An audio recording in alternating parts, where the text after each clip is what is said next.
សូមជូនរឿងទាហានឈានមុខភាគទី25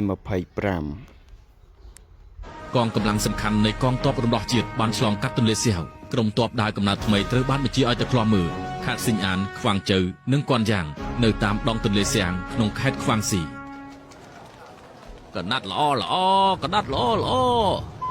អប្រចាំស្រុកនាំគ្នាចូលមកមើលសិនមកបាទសូមអញ្ជើញចូលមកមើលសិនមកសូមអញ្ជើញ បងប្អូនពូមីងអើយសូមជប់ដល់ប្រាយខ្ញុំបន្តិចបន្តួចមកទុកឲ្យខ្ញុំហូបបាយ ឈឹទៅអបមាក់គល់មែន ផ្លែសេរីស្រស់សូមជើញ ខ្ញុំស៊ើបដឹងហើយមានតែក្រុមជីវពលមួយចំនួនតែប៉ុណ្ណោះនៅក្នុងទីក្រុងខ្វាងជើល្អចាំជួបគ្នានៅកន្លែងណាផ្លែសេរីស្រស់សូមជើញ ខ្ញុំនៅទីនេះតាំងពីព្រឹកតែគ្មានអ្នកណាបើកទ្វារម្នាក់ឡើយហើយ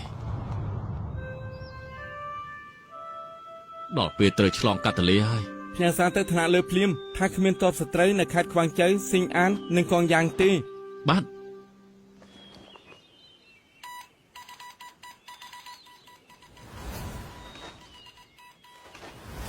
លោកគ្រូពួកជើងដើររាល់ថ្ងៃចាំបាច់ជួយស្បែកជើងធ្វើទៅលោកគ្រូស្រឡាញ់ស្បែកជើងមកគូនឹងមែនទេជាទម្លាប់ទៅហើយណាការដែលខ្ញុំធ្វើជាគ្រូនៅហងភូខ្ញុំធ្លាប់សើម្នាក់ថាដើម្បីធ្វើជាទាហានល្អម្នាក់ត្រូវតែស្លៀកពាក់ឲ្យបានរៀបរយដើម្បីបង្ហាញភាពរបស់ទាហានឲ្យកាន់តែប្រសើរឡើងអ្នកខ្លះបានតែល្អសម្បកក្រៅទេបានតែនិយាយច្រើនបាញ់ចាញ់គុនក្មេងទៀតហ៎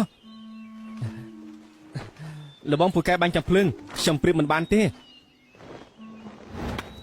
ឈុនសងស្បែកជើងឯងលោប៉ុណ្ណាក៏មិនអាចសម្រាប់ស្ត្រីបានដែរហើយដែលកពុជជើងមិនសាលលបងបាញ់ចម្ងាយស្មើមួយទៅលបងកើបងគួរថាគាត់ថាលោកគ្រូណែពូជើងសុទ្ធតែជាសមាមិត្តបរិបទដូចគ្នាសមាមិត្តពួកអតីតតបគូមិញតាំងមិនសាកសមជើងហៅថាសមាមិត្តទេឯមួយស្អីមិនពេញចិត្តនឹងការប្រកួតទេយ៉ាងម៉េចមិនហ៊ានទេចាប់ប្រាប់មកពួកអញកំពុងឆ្លោះគ្នារឿងអី អូគ្មានទេលោកឧត្តមសេនីយ៍ បាញ់និយាយទេ ឈុនសងស្បែកជើងឯងលោប៉ុណ្ណាក៏មិនអាចសម្រាប់ សូមអរគុណចំពោះការទស្សនារបស់បងប្អូនដែលទស្សនានៅរឿងទាហានឈានមុខក្នុងភាគទី25នេះនឹងរងចាំទស្សនានៅភាគបន្តទៀតនៅក្នុងភាគទី26សូមអរគុណសូមជម្រាបលា គូមិញតាំងមិនសាកសមជើងហៅថាសមាមិត្តទេ